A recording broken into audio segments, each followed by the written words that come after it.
Welcome to Can't Stop the Pop, the podcast where that's me, Craig, And me, Matt.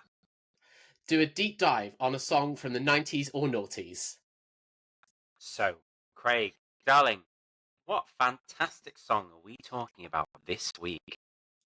I sense some sarcasm, but this week we are talking about M2M, Don't Say You Love Me.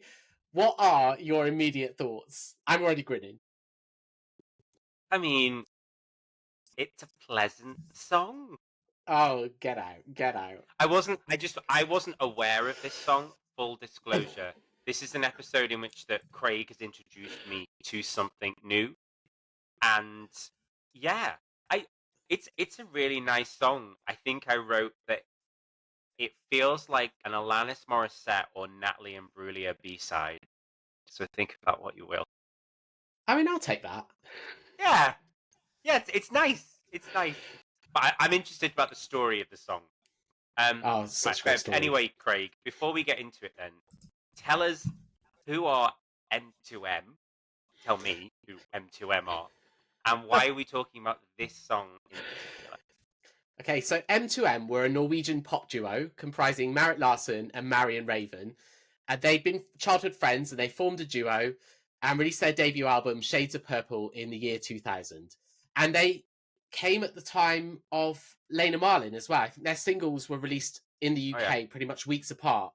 So it was sort of just that era when, for some reason, loads of acts from Norway, well, two, started to be releasing their material in the UK. Yeah. Which is two more than had done before. Apparently, you can watch all of the Danish pop acts are going to come for us now. But why are we talking about this song in particular? This has a real meaning for you, doesn't it? You know, it's a special song for you. It does. This is my choice for this season. So last season, there's a bit of a theme here. Last season, I picked Power Rangers, and this season, I've picked Don't Say You Love Me.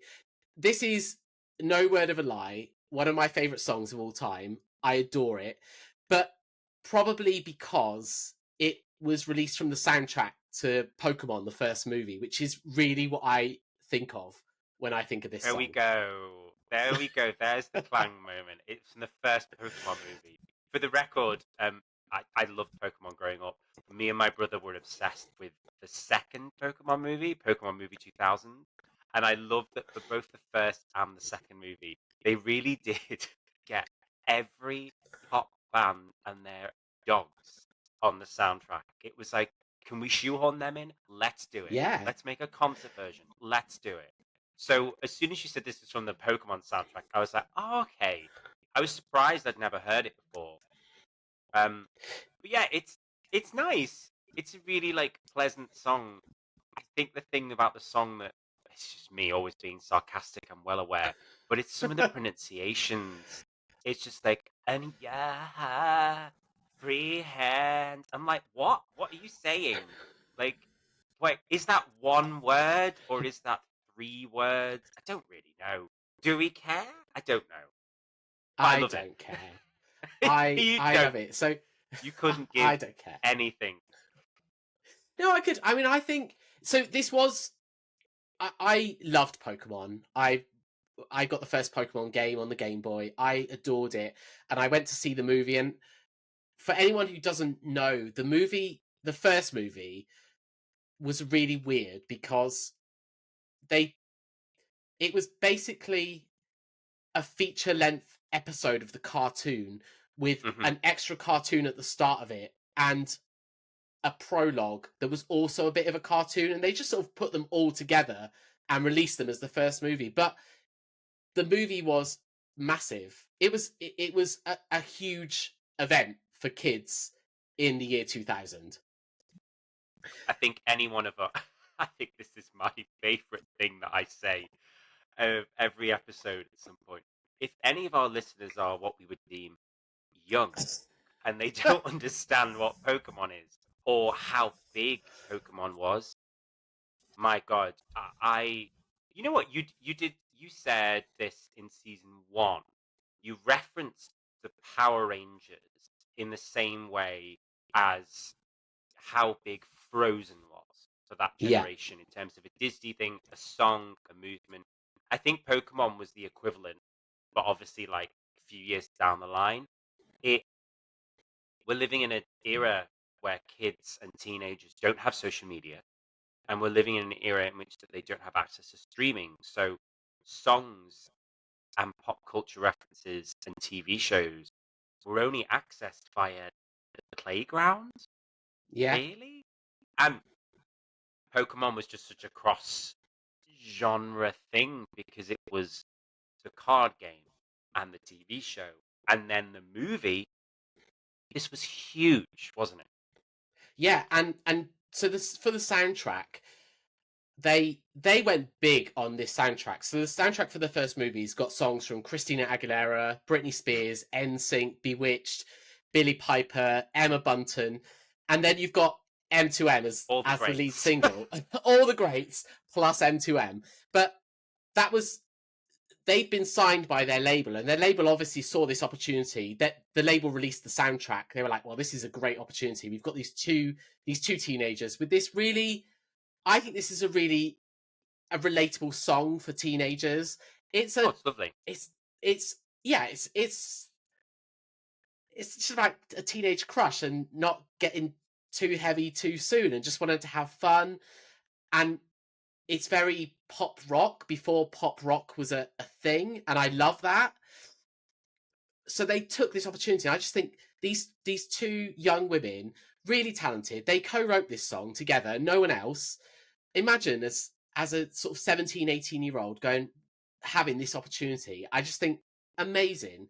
It's such a great song, and it really fits with this era of pop music. Said about the pronunciations, and there's other stuff in the music video that is very of its time, but it really really fits into this era of pop music, even though it has got more of a pop rock edge to it. Yeah, I think you've hit the nail on the head there in the era that it came out. It's what was the year it was released again? We haven't got into the stats yet. So it was the song was released in the year 2000 here. Perfect. It's like so you, as you say, you're pre that pop rock movement, which Yeah. we talked about at other points in this season as well. About there was a lot of acts, especially from the States, then influenced and acts from the UK. So we're still in that bubblegum era, really, and Oh, totally, in the totally. Max Martin, Backstreet Boys, Britney early days. So it does stand out, and it does stand out as a song for a soundtrack like that. But yeah, talk about like so. Let's tell me about them as a group. Then, like, what did they do? Go on to do anything else? So they released a second album called The Big Room. They didn't release it. This was the only song they released in the UK, but they did release other singles from it in America. This song was surprisingly big in America. You're going to be quite shocked. And then they released a second album, and their second album, there's only some people out there who really like the second album. The second album was their mature album, so it lost a lot of the bubblegum pop edge and was a bit more straight up folk rock. Like it Folk just to rock. me, folk rock. It just wasn't. It didn't have the same youthful energy. And then they I split can up. relate. I don't have the same youthful energy anymore. Well, you will after listening to this song. It takes You you know right what? back to that time. Rejuvenates me to the year It's 2000 when I was 11. yeah. Um, And, yeah, and then it's just they split interesting. up, and then they went on to have solo careers. So Merritt Larson's released 5 albums, and Oh they're wow, really good as well. And Marion Raven popped up. She's actually had a hit in the UK. They tried to launch her as this Kelly Clarkson-esque solo star. She recorded her first album with Max Martin when he was doing all the pop rock stuff, and she appeared on a cover of "It's All Coming Back to Me" by Meatloaf when he re-released it, and it reached number 6 in the UK. So she's had a hit in the UK with Meatloaf, oh she's the singer on his version of that. the one that was released in the noughties. Yeah, Yeah. Oh wow. I'm slightly obsessed with, as a slight tangent, about her and about that song. I love that. For it, on a tangent, it's all coming back to me now. Obviously, Jim Steinman's song was essentially written for a female voice, but Meatloaf Mm. kept asking, "I want to record it. I don't want to record it," and it wasn't until he got to his third Bat Out of Hell album, I believe, and it ended up in the musical version as well. Yeah, wow, what a weird connection.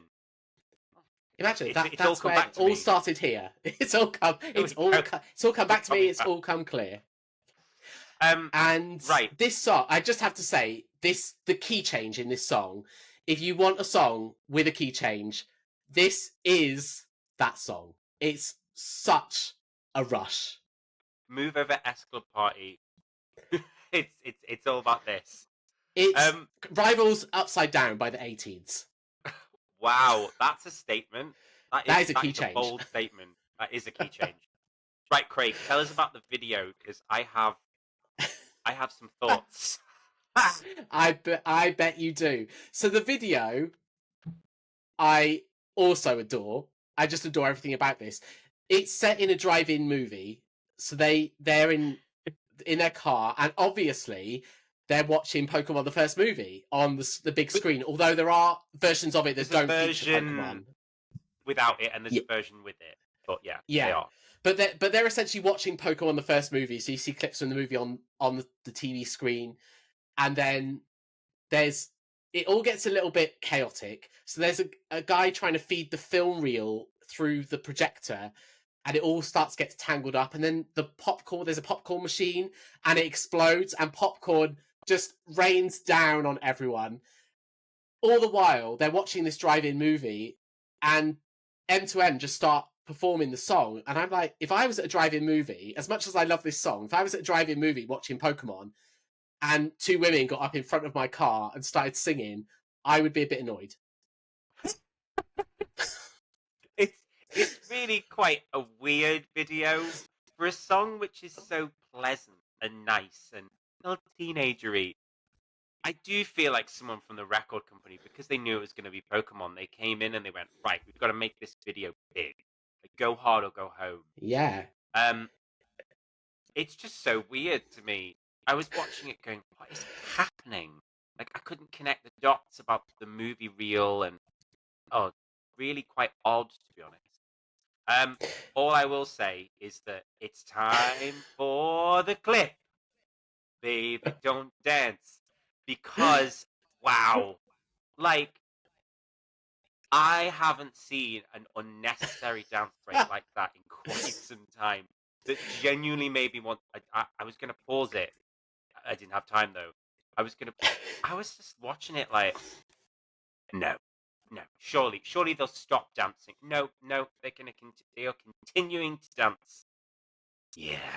Yeah, so they're not dancing. There's teen dancers, and they're in the back of these sort of teen dancers, and they're in the back of this truck, and yeah, they're properly going for it. But I look at that color scheme. That if you watch the video, you think of the noughties, that era. It's purpley, obviously shades of purple, the album, but it's very Nickelodeon styled. I watch it. It's very of that time. You could imagine it playing on Disney and Nickelodeon. It's got that really bubblegum pop aesthetic, and I think it's just great. It's just great. There we go. It's just great, and I will just take one comment from the YouTube comments on this video, which I think pretty much sums up this song. And the comment is simply, I still have the Pokemon CD. That bitch is full of bangers. That's not where I thought that was going. Wow. It was full of bangers. Like they filled those soundtracks to the brim. And what they also did is that on both of the DVD versions of the first movie and Pokemon 2000, which is my favorite Pokemon movie, they did like a concert version of all the songs, and they sort of cobbled them together. Like I remember on the second album, we had Donna Summer, And Oh, amazing. she's interviewed, she sang a song called Power of One. I had to get this in here.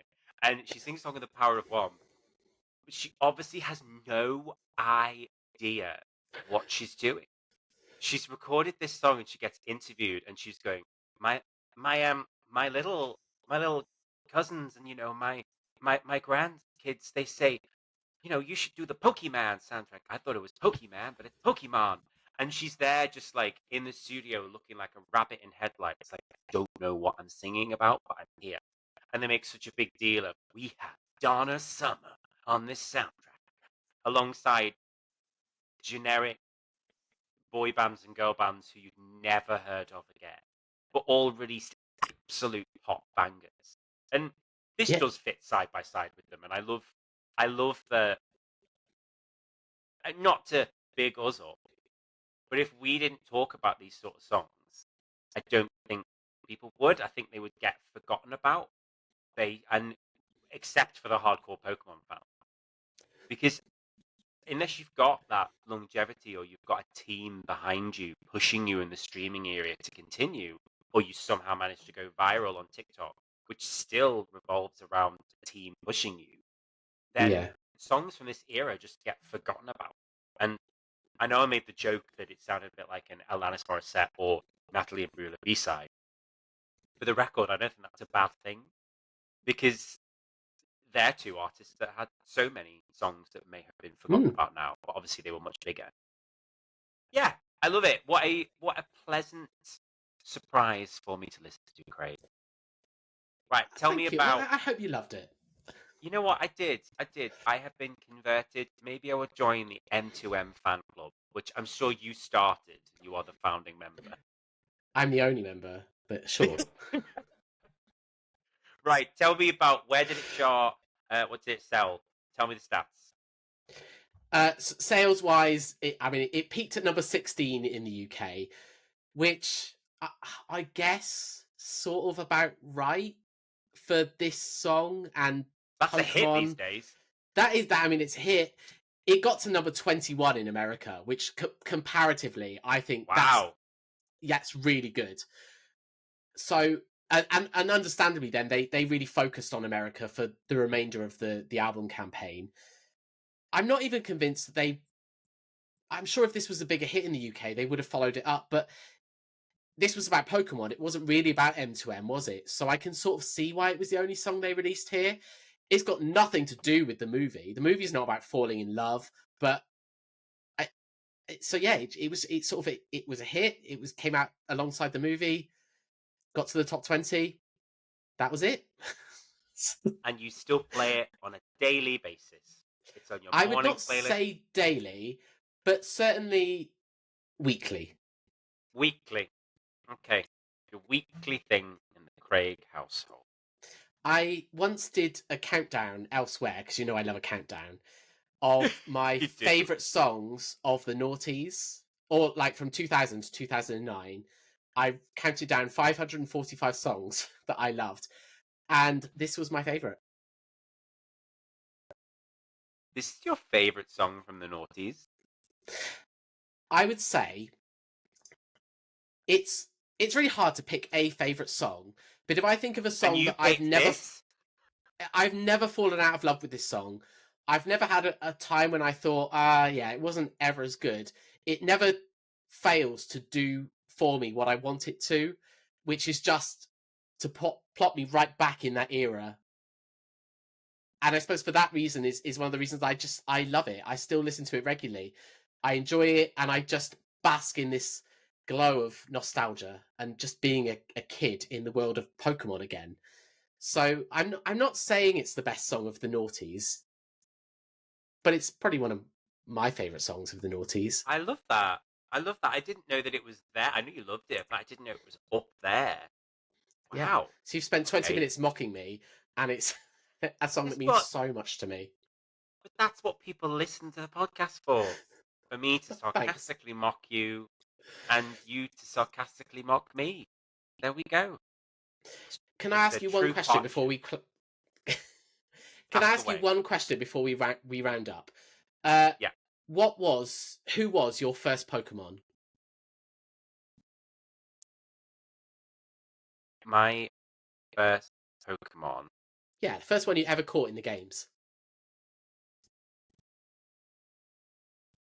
What was Charizard's first? Um. Oh, Charmander. In Charmander was your first Charma- Pokemon. The As in first he one you was picked.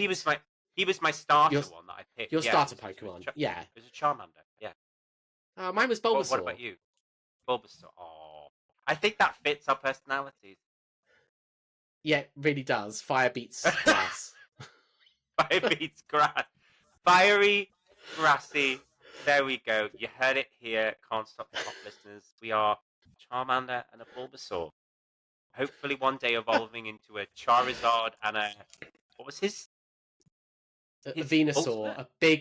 A big, fat, green monster. Thanks. I didn't mean it like that. A big green monster and a sassy, fiery dragon coming to blow your house down. Great. I've really come out tops there. I think you did, babe. Right. If you want to listen to M2M or the Pokemon soundtrack, and why would you not? And you can find it on streaming. And where can they find us, Craig? So Can't Stop the Pop has a website where there are over 400 reviews, including this one, which you can find at can'tstopthepop.com. We're also on social media. I am at Can't Stop Pop on X and Can't Stop _ the Pop on Instagram. And I am at Matkins Actor on X and Matt_Atkins9 on Instagram. You can also find us on TikTok these days at Can't Stop the Pop Podcast, where we basically do this, but in 60-second clips. So if you've got a really short attention span, that is the place to go. We're also at Can't Stop the Pop on YouTube because we're doing video episodes this season. And this is one of them because you're watching it right now. Hello into the ether. Do get in touch. Let us know what you think of the song, what you think of the show, what you think of us. What was your first Pokemon? And do you think that Craig is a Bulbasaur? Please leave us a review, but only a good one, wherever you get your podcasts from. I'm obviously not a Bulbasaur. I'm trying to think of a better Pokemon I could be. I'd just be something really bland like Eevee. Just bland can be anything, but just exists as nothing. Just at least you didn't say Jigglypuff. Yeah, well, I'd be more upset if you said Jigglypuff. You're not a Jigglypuff. I've had my moments of being a Jigglypuff. Anyway, leave us a review wherever you get your podcasts from. Thank you so much for listening, and join us next time for more